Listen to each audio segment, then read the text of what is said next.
செய்வனேன்னு சொல்லிடுறது இல்லைங்க. ஒரு சாமி ஆடுது, ஆடுறதையும் உனக்கு செய்வன சொன்ன உடனே அப்பவுமே சாமி சொன்ன உடனே நீங்கள் செய்வனே ஆயிடுறியாலோ. உங்கள் மனசு சூனியம் ஆயிடுது. அப்படி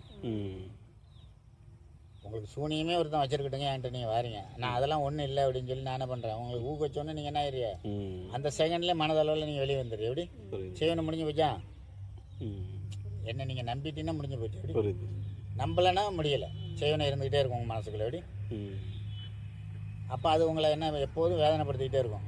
ஒரு சின்ன இடைஞ்சல் இருந்தாலும் அதனால தானே அந்த ஆள் சொன்னார், என் வீட்டுக்காரன் அதனால தான் கூட 2 கோட்டரை அடிச்சுட்டு வந்து சண்டை போடுறான்னு சொல்லி வருமா வராது ஆளோ. நம்ம மனசே நம்மளை கேள்வி கேட்கும். அதனால தான் ஆன்மாவில் நிறுத்தாதடா அப்படின்னு சொல்லுவார் எப்போதும். அதெல்லாம் இல்லைன்னு சொல்லி முறியடி பிள்ளைங்களுக்கு, அதில் அவங்க சரியாயிடுவாங்க. பயம்தான், பயத்தை உருவாக்குறது தான் செய்வன கோளாறு. எப்படி அந்த பயத்துலேருந்து வெளியே கொண்டு வா அப்படின்னு சொல்லுவார்.